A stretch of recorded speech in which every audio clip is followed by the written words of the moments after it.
Hey guys, it's Professor Pro, and in my opinion, the biggest announcement in Nintendo's latest Direct is that of more DLC fighters coming to Smash Ultimate after the Fighters Pass.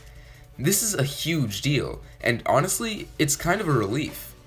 Knowing that I have even more chances to get characters I'll enjoy just fills me with such happiness and excitement. But this announcement also got me thinking, what kind of release format will the next fighters have? Will it be another Fighters Pass? And what kind of characters would said pass include? Well, let's get the easy one out of the way first. I'm almost certain that these next fighters will be part of a second Fighters Pass, basically confirming 5 more characters. Why do I believe this so strongly? Well, it just makes sense. Creating the Fighters Pass was one of the best decisions Nintendo and Sakurai could have made for Ultimate. Not only is it great for Nintendo, the discussions and speculation of who's going to make it in definitely help them out advertisement-wise, but it's also great for us, the fans. Having a system where we get to constantly theorize about who's going to join the battle is a lot of fun, and once again, is great for Nintendo themselves. And also, 5 is just a good number. I might have been able to see Nintendo releasing 1 additional fighter, but 2 or 3 just seems weird to me. So yeah, Fighters Pass 2, the sequel, whatever, it's happening. But what will the theme be? The Fighters Pass we currently have is clearly exclusive to third-party characters, unless Nintendo decides to shake things up with the 5th fighter. So what can we expect from a second Fighters Pass? Well, there's quite a few possibilities.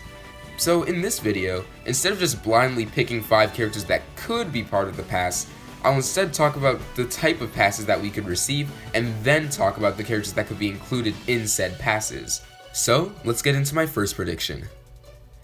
I think that the most likely pass that we could see next is a first-party pass. I see a lot of people ruling this out, but I'd like to explain my reasoning.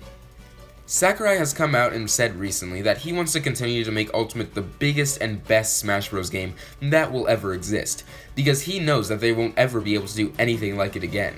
There will never be another Smash Ultimate. Because of this, I can't really see Nintendo leaving the DLC spots to only third parties. There are so many in-house characters that are still requested, that I doubt that the handful of Nintendo fighters that we got in the base roster will be all there is for Ultimate. That being said, who do I think could make it into such a pass? Well, my first guess would be Porky from the Mother series. Porky is completely absent in Smash Ultimate. No boss, no spirit, no nothing. I know the debate on whether spirits deconfirm upcoming characters is still going on strong, but you have to admit, the fact that Porky has absolutely nothing in this game is a little suspicious. Almost like they've been planning something for the guy. Mother was one of Smash Bros. Original series, so I think it's about time it gets another character under its name. Another character I'd predict is Bandana Waddle Dee. Dee is literally the go-to player 4 in the Kirby series at this point, so his inclusion would make all the sense in the world. The Kirby series is severely underrepresented in Smash, and the extra rep would make all the difference. Plus, he's pretty heavily requested. Bandana Dee getting in would make a lot of people very happy. I swear, if some people start commenting Hat Goomba in this video, we're gonna have some problems. One thing that really shocked me about Ultimate is that we didn't really see the series' famous retro rep.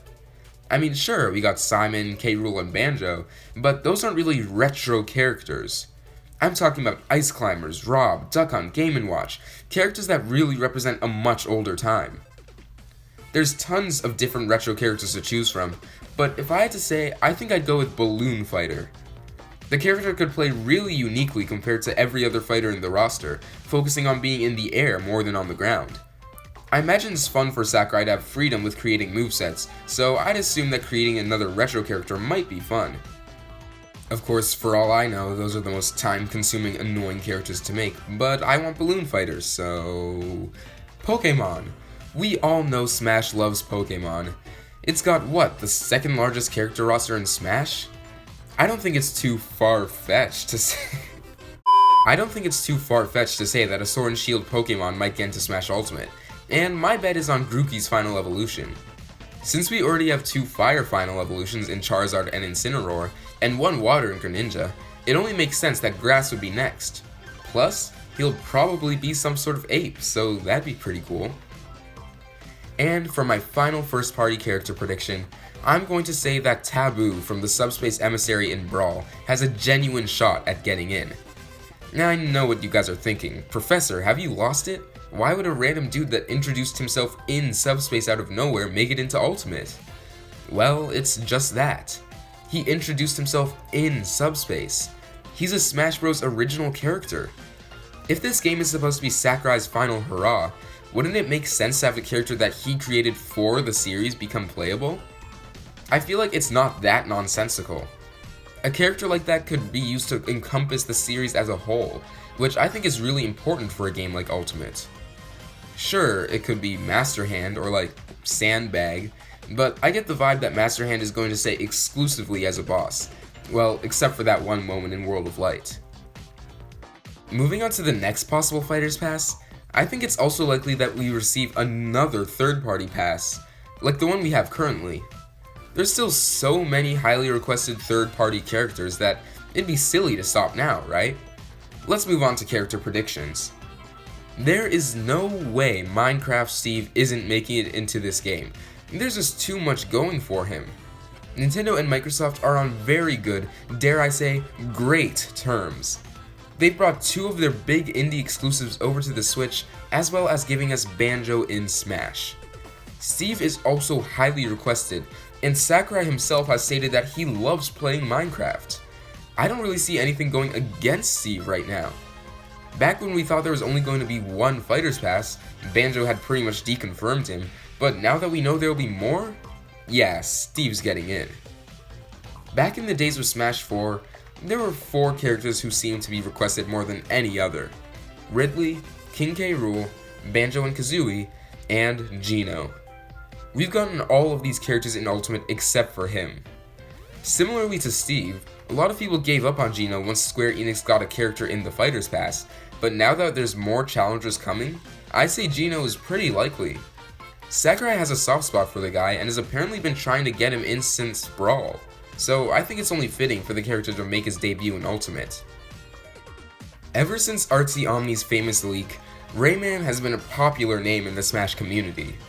I feel like the character would feel right at home in Smash, and considering Ubisoft hasn't received a character yet, it doesn't seem unlikely for Rayman to make the cut. The only other Ubisoft character that would make sense is a Rabid, and I don't really want to think about that possibility. Something that a lot of people seem to forget while making these predictions is that we Western Smash fans aren't the only Smash fans. Just look at the Fighters Pass we currently have. We've got Banjo, a Western character, but also Joker and Hero, 2 characters from popular Japanese titles. We've also got Terry, who I've heard is pretty popular in South America, although I'm not sure if that's true or not. The point I'm trying to make is that Smash covers tons of different areas with its characters. So, I think that getting another character that's popular in Japan is extremely likely. My prediction is Lloyd Irving. I don't know a lot about Lloyd or his series, Tales of Symphonia, but I do know 2 things. 1, the series is pretty popular in Japan, and 2, it's made by Bandai Namco. And in case you guys didn't know, Namco is co-developing Smash Ultimate, and have yet to receive one of their own characters as a newcomer in the game. So I think Lloyd has a pretty solid chance. And finally, the last third-party character prediction I'm going to have, Monster Hunter. I really don't have any good reasoning behind this, and it just feels like it could happen. The next pass that I'm going to talk about has like statistically a 0.01% chance of happening, but I want it like really badly, so I'm going to talk about it anyways. The Assist Trophy Pass. There isn't much evidence for something like this even being in the works. The only thing that we have going for it is that maybe Nintendo was trying to find out which trophies were popular enough?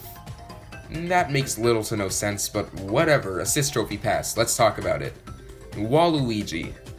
I don't really know what there is to say here. He's pretty much the last one in the main Mario cast not to be playable, besides Toad. He's very heavily requested, and has been an assist trophy since Brawl. If a pass like this were to ever happen, I think it's safe to say that Waluigi would be the most likely candidate. Next, we have Bomberman. I remember back when Smash Ultimate was first announced, back when we all called it Smash for Switch, Bomberman was one of the most popular character predictions out there. Almost every list had the guy on it somewhere. So when he was deconfirmed at E3, a lot of people were shocked, including myself. Bomberman would be a great fit for Smash, and would be a lot of fun. He's owned by Konami, but they seem to be playing nicer considering we've gotten 3 of their characters in this game. Bomberman's got a pretty good shot. Moving on to the third assist fighter. Is that a good name for them? Assist fighters? Sure, why not? We have Isaac from Golden Sun. Not gonna lie, I have no idea who this guy is. I don't know anything about him or his series. What I do know is that he's an extremely popular character, and that thousands of people were heartbroken when he was confirmed to be an assist trophy. Smash Ultimate is all about making fans happy, so I think promoting Isaac to playable status would be a good move on Nintendo's part. He apparently has hand powers, and that could be cool, I guess. Springing our way over to the next fighter candidate, we have Springman from ARMS. What a segue, I know. ARMS kind of flopped at launch. Don't get me wrong, it still sold moderately well, but I feel like it wasn't as big of a success as Nintendo wanted it to be. Putting Springman into Smash would be the perfect way for Nintendo to draw more interest to the series, so that when the inevitable sequel, Legs, comes out, it can be a hit. And the final assist trophy I think would be promoted is Skull Kid. Let's do an experiment.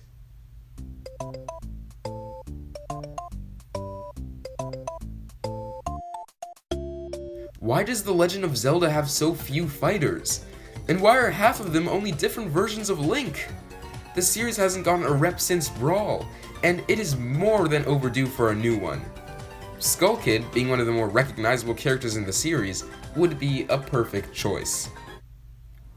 I also wanted to talk about a possible Echo Pass and an Indie Pass, but those two are pretty unlikely, and this video is already way longer than it has any right to be, so yeah. What kind of Fighters Pass are you guys hoping we get next?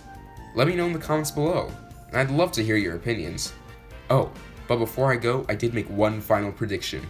Everything I just said in this video, it's all fake, but worry not, for I have created what is certain to be the most accurate prediction for the upcoming Fighters Pass. Yup, this feels right.